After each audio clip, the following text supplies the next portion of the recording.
السلام علیکم ورحمۃ اللہ وبرکاتہ۔ ناظرین کرام، درود شریف کی اہمیت اور فضیلت کیا ہے، اس پر میں ایک حدیث آپ کی خدمت میں پیش کروں گا کہ جس سے اندازہ ہوگا کہ درود شریف پڑھنے کی کیا اہمیت ہے اور کیا فضیلت ہے، درود شریف پڑھنے سے کیا بندے کو نصیب ہوتا ہے۔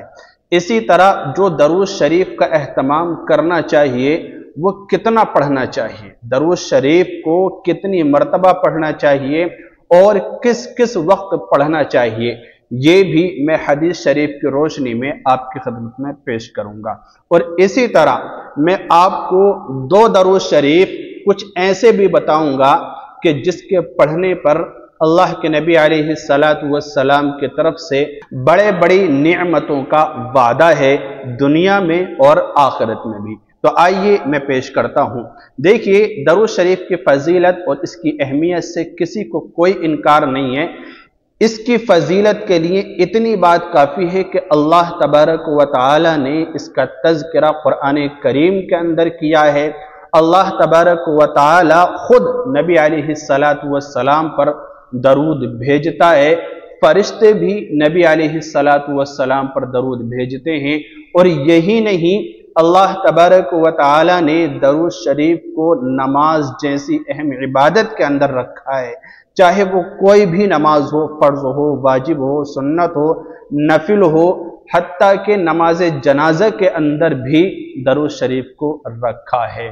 تو اس کی فضیلت کے لیے تو اتنا ہی کافی ہے، لیکن پھر بھی آپ ایک اور حدیث سنتے جائیں۔ حضرت عبداللہ بن مسعود رضی اللہ عنہ سے روایت ہے کہ رسول اللہ صلی اللہ علیہ وسلم نے ارشاد فرمایا، قیامت کے دن مجھ سے قریب ترین میرا وہ امتی ہوگا جو مجھ پر زیادہ سے زیادہ درود شریف بھیجنے والا ہوگا، یعنی مجھ پر زیادہ سے زیادہ درود پڑھنے والا ہوگا۔ تو دیکھیے کتنا بڑا انعام ہے جو بندے کو آخرت میں نصیب ہوگا۔ اللہ کے نبی علیہ السلام فرما رہے ہیں کہ آخرت میں میرا وہ امتی میرے سب سے زیادہ قریب ہوگا، سب سے زیادہ نزدیک ہوگا، جو مجھ پر زیادہ سے زیادہ یعنی کثرت سے درود شریف پڑھنے والا رہا ہوگا دنیا کے اندر۔ تو کتنی بڑی فضیلت ہے۔ تو درود شریف کو اندازہ ہوتا ہے کہ زیادہ سے زیادہ پڑھنا چاہیے، لیکن پھر بھی کتنا، آئیے ایک اور حدیث سے آپ کو اندازہ ہو جائے گا کہ درود شریف کتنا پڑھنا چاہیے۔ حضرت ابی بن کعب رضی اللہ عنہ نے عرض کیا، یا رسول اللہ، میں آپ پر کثرت سے یعنی زیادہ سے زیادہ درود شریف بھیجنا چاہتا ہوں، میں اپنی دعا اور اذکار کے وقت میں سے درود شریف کے لیے کتنا وقت مقرر کروں، یعنی کتنا وقت نکالوں؟ تو نبی کریم صلی اللہ علیہ وسلم نے ارشاد فرمایا، جتنا تمہارا دل چاہے، یعنی جتنا تم چاہو اتنا وقت مقرر کر لو۔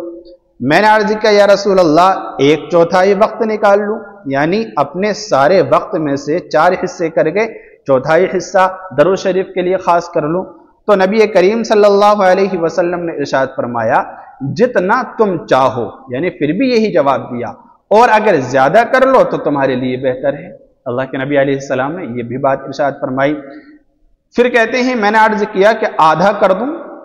آپ علیہ السلام نے ارشاد فرمایا، جتنا تم چاہو، اور اگر اس پر بھی زیادہ کر لو تو تمہارے لیے بہتر ہے۔ میں نے عرض کیا 2/3 کر دوں؟ آپ نے ارشاد فرمایا، جتنا تم چاہو، اور اگر اس پر بھی زیادہ کر لو تو تمہارے لیے اور بہتر ہے۔ میں نے عرض کیا، پھر میں اپنے سارے ہی وقت کو آپ کے درود شریف کے لیے مقرر کرتا ہوں۔ نبی کریم صلی اللہ علیہ وسلم نے ارشاد فرمایا، اگر تم ایسا کر لو گے، یعنی سارا وقت تم جو ہے درود شریف پڑھنے کا اہتمام کرتے رہو گے، تو اللہ تعالیٰ تمہاری تمام فکروں کو، ٹینشنوں کو ختم فرما دے گا، اور تمہارے تمام گناہ بھی معاف کر دیے جائیں گے۔ تو ناظرین دیکھیے درود شریف کا کتنا اہتمام کرنا چاہیے اور کتنا وقت نکالنا چاہیے۔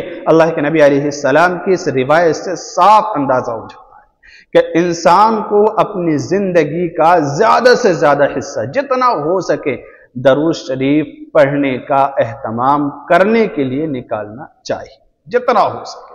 اور اگر سارا ہی وقت وہ درود شریف پڑھتا رہے، جو عبادات فرض ہیں اور جو واجبہ ہیں ان کے اہتمام کے ساتھ ساتھ، تو پھر تو یہ بہت ہی اعلیٰ چیز ہے۔